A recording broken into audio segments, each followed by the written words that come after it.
tanto Israel cuanto Judá estaban en paz con sus vecinos, lo que significaba que el dinero, las riquezas podían ser usadas para el desarrollo del país en lugar de gastar dinero en armamento contra los enemigos.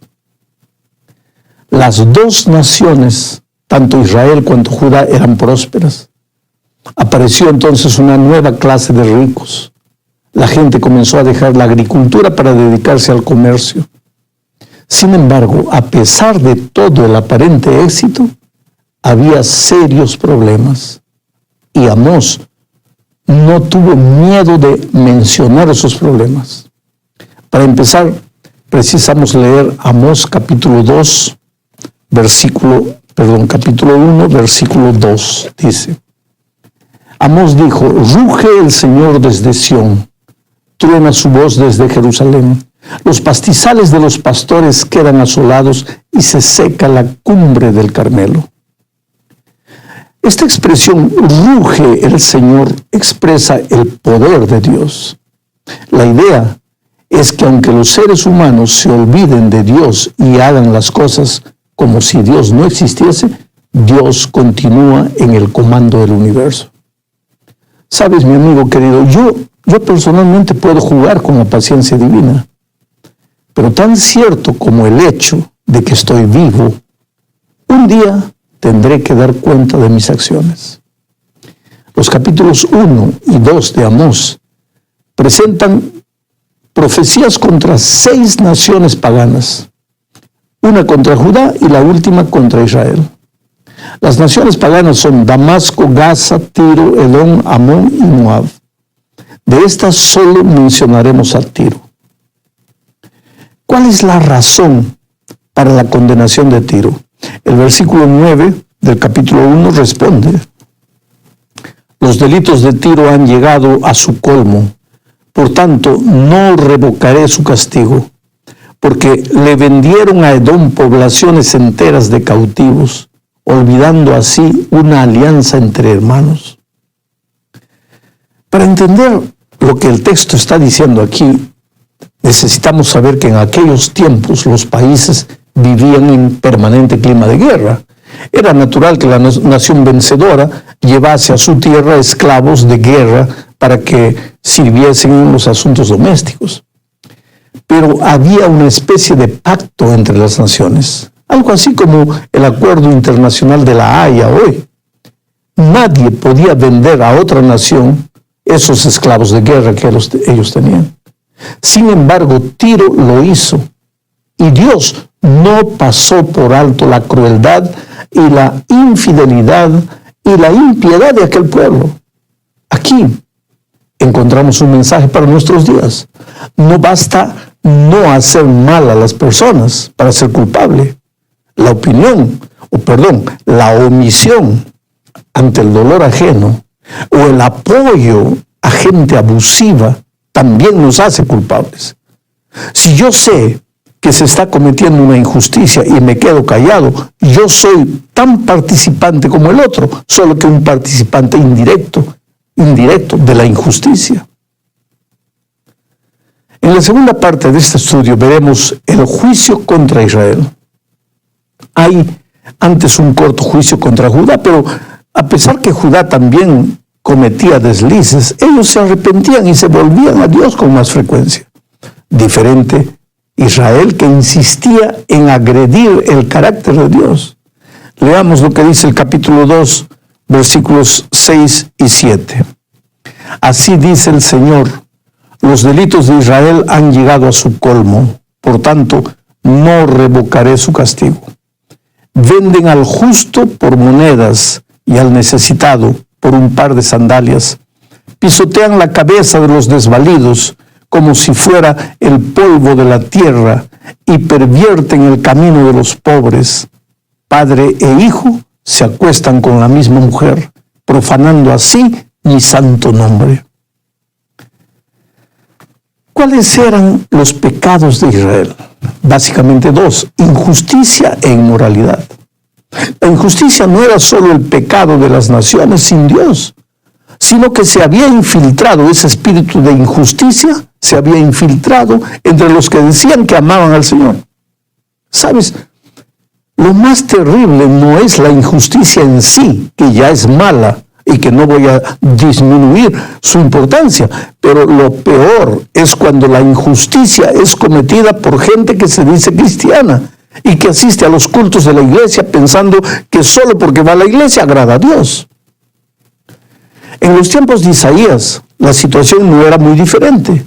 Y creo que en nuestros días tampoco lo es. Mira lo que dice Isaías 58, 2 al 7. No voy a leer el texto todo porque es muy largo, pero en este texto se habla de gente que va a la iglesia, busca a Dios, se queja después que Dios no la escucha. Y el Señor les dice que no los oye porque son injustos con los que trabajan para ellos. Ahora, ¿qué podría decir hoy Dios de la manera como yo trato a la chica que me ayuda en casa? ¿Qué con relación a los empleados que tengo? La verdadera religión no se vive en la iglesia, sino en el día a día. Es muy fácil ir a la iglesia y cantar y estudiar y golpearse el pecho. Pero ¿cómo trato a los que trabajan conmigo? ¿Con qué respeto trato a las personas que me ayudan en las actividades diarias de la semana, en la empresa, en la oficina donde estoy? Eso es necesario preguntarse. Ahora vamos a la tercera parte. Leamos lo que dice Amós, capítulo 3, versículos 1 y 2. Oigan, israelitas, esta palabra que el Señor pronuncia contra ustedes, contra toda la familia que saqué de Egipto. Solo a ustedes los he escogido entre todas las familias de la tierra. Por tanto, les haré pagar todas sus perversidades. ¿Pueden dos caminar juntos sin antes ponerse de acuerdo? ¡Qué tremenda declaración! Solo a ustedes los he escogido entre todas las familias de la tierra. ¿Era un privilegio? Claro, sin duda ninguna. Solo que no existe privilegio sin responsabilidad. ¿Y qué había hecho Israel con ese privilegio que había recibido de Dios de haber sido escogido como una nación especial? Antes de eso quiero explicar que el hecho de que Dios escogiera a Israel como su pueblo no significaba que las otras naciones estaban condenadas a perderse, no. Todos podían salvarse porque Dios ama a todos los seres humanos. Pero para salvarse en aquellos tiempos era necesario aceptar al único Dios creador del cielo y de la tierra y unirse a su iglesia, a su pueblo. Y ese Dios era el Dios que había llamado a Israel para ser la luz de las naciones. Entonces todo aquel que deseaba salvarse en aquel tiempo debería venir al pueblo de Israel. Mucha gente comprendió eso en Egipto y por eso muchos egipcios, la noche del Éxodo, salieron rumbo al desierto junto con Israel. Ahora, Israel era lo que es la iglesia hoy. Todos pueden salvarse, pero necesitan aceptar a Jesús. Y necesitan formar parte de su iglesia en esta tierra, porque Jesús es la cabeza y su iglesia es el cuerpo. En ningún otro hay salvación a no ser en Cristo Jesús. Bueno, Israel recibió el privilegio de ser llamado, recibió más luz que las otras naciones, pero se perdió infelizmente en una montaña de formalidades y se olvidó de la esencia de la fe, que es el amor. Llevaban sacrificios al templo, pero aún esos sacrificios eran el fruto de las injusticias que cometían contra los más necesitados. El Señor Jesús, cuando estuvo en la tierra, repitió un principio de justicia que venía de los tiempos atrás en la cultura de aquella época. Jesús dijo en Lucas 12, 47 y 48 lo siguiente: el siervo que conoce la voluntad de su Señor y no se prepara para cumplirla, recibirá muchos golpes. En cambio, el que no la conoce y hace algo que merezca castigo, recibirá pocos golpes. A todo el que se le ha dado mucho, se le exigirá mucho, y al que se le ha confiado mucho, se le pedirá aún más. Oh querido, a estas alturas debo preguntarme, ¿cuánta luz he recibido?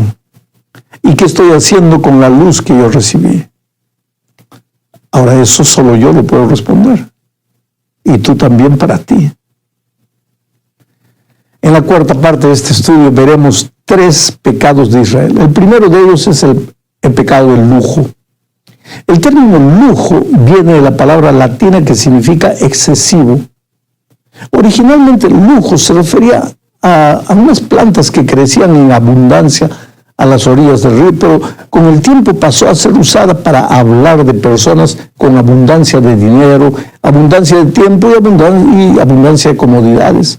Y todas esas cosas usadas para satisfacción propia. Siempre que se menciona un servicio de lujo, se refiere exactamente a algo que está por encima de lo que en realidad es necesario. Y sabes, te digo una cosa, no es pecado ser rico, ni tener una vida cómoda. Abraham y David eran hombres ricos, pero usaron su dinero no solo para atender sus necesidades propias, sino para gloria de Dios y beneficios semejantes. Vivir lujosamente no es solo un asunto de abundancia de bienes, sino de cuánto permitimos que esas cosas nos controlen. Es usar lo que tenemos solo para nuestro provecho, sin importarnos con las necesidades de otras personas. Significa ser irresponsables con la manera de emplear la riqueza, desperdiciándola con distracciones fútiles. Por ejemplo, en Nueva York existe un restaurante llamado Serendipity 3, donde se vende un helado de $25,000 con filamentos de oro comestible de 18 quilates. ¿Crees que eso es necesario por más dinero que tengas? Claro que no. Ahora mira, en Amós 4:1 encontramos lo siguiente. Oigan esta palabra ustedes, vacas de Basán, que viven en el monte de Samaria, que oprimen a los desvalidos y maltratan a los necesitados, que dicen a sus esposos, tráiganos de beber. Querido, aquí Amós se dirige a las esposas de los líderes ricos de la ciudad, gente que había enriquecido robando a otros sin piedad. Esas mujeres de la sociedad, entre comillas, pasaban todo el día ociosas, bebiendo vino y diciéndoles a sus maridos lo que tenían que hacer o no hacer. ¿Por qué Amós las llama de vacas? No porque eran gordas, ni porque se parecían con las vacas, sino porque a raíz de sus pecados estaban engordando para el matadero. Ese matadero sería el día del Señor, en el que todos tendrán que dar cuenta de sus actos. El segundo pecado que el profeta menciona es la hipocresía. Esa gente llevaba sacrificios a Dios como si esos sacrificios los liberarían de la consecuencia de sus pecados. Era un culto lleno de pompa y aparente piedad, pero desprovisto de amor. Mira lo que Amós les dice en los versículos 4 y 5. Vayan a Betel y pequen. Vayan a Gilgal y sigan pecando. Ofrezcan sus sacrificios por la mañana y al tercer día sus diezmos. Quemen pan leudado como ofrenda de gratitud y proclamen ofrendas voluntarias. Háganlo saber a todos, israelitas. Eso es lo que a ustedes les encanta, afirma el Señor Omnipotente. Terrible, querido, terrible. El pecado de la hipocresía, ¿no? Señor, te amo, te adoro, tú eres mi Dios, te sirvo. Pero por otro lado, ¿qué tipo de vida estoy viviendo? Yo creo que este es uno de los pecados más ofensivos contra Dios. Bueno, finalmente el último pecado mencionado por Oseas es la obstinación, la terquedad espiritual. En el capítulo 4 de Oseas se menciona 5 veces la expresión, con todo ustedes no se volvieron, con todo ustedes no se volvieron. Eso es terquedad. Dios llama, llama, llama, y el pueblo no oye. Ahora dime una cosa, tú, ¿ya oíste la voz de Dios? ¿Qué es lo que Dios dice? Prepárate para ir al encuentro de tu Dios. Querido, Cristo ya viene. ¿Estamos preparados para encontrarnos con Él? Bueno, llegamos al fin. En esta parte daremos una pincelada del libro de Abdías. Sabemos poco sobre la vida de Abdías, además del hecho de que fue él que escribió el libro que lleva su nombre. El tema del libro de Abdías es el juicio divino contra Edom. ¿Quiénes eran los edomitas? Eran descendientes de Esaú, el hermano de Jacob, de quien descendía Israel. Pero mira cómo son las cosas. Hasta hoy esas dos naciones son enemigas. Árabes y judíos no se pueden ver. E históricamente Edom ayudó a los babilonios cuando estos invadieron Judá. Y Dios no dejó pasar por alto esta traición. Dime, ¿estaría hablando en este momento para alguien que no quiere ver a su hermano de sangre? Son hijos del mismo padre o madre, o inclusive del mismo padre y madre, pero parecen enemigos que no se soportan. El otro día me pidieron que visite a alguien que estaba en el hospital, porque su hermano de sangre le había disparado 6 tiros. Gracias a Dios, ninguna bala le tocó. Ahora, si una bala le hubiese dado en un órgano vital, hubiera muerto. Pero ahora la madre quería que yo visitase al que estaba en el hospital. ¿Para qué? Para que retire la denuncia a fin de salvar al hermano que estaba en la prisión. ¿Puedes imaginar una cosa de estas? Y lo peor, ¿por qué habían peleado? Porque uno de ellos había construido el muro de división 30 centímetros más de lo que debía en el terreno del otro hermano que el padre les había dejado como herencia. 30 centímetros. Por 30 centímetros le metió 6 tiros. ¿Qué piensas tú que merecerían ambos? A ver, desde el punto de vista humano, ¿qué piensas tú que los dos merecerían?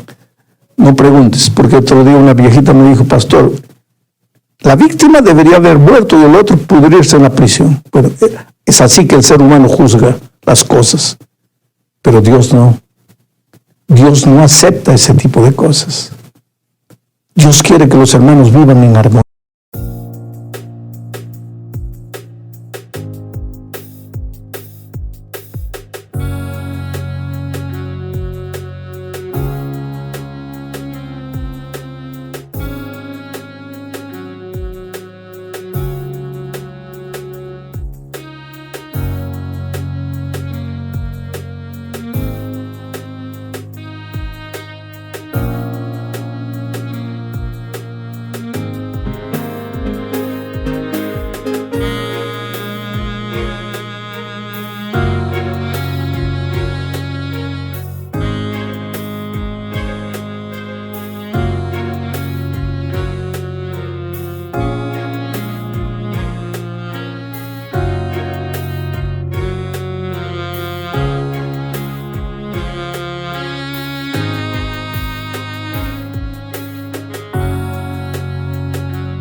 Que se ayuden, que se extiendan la mano.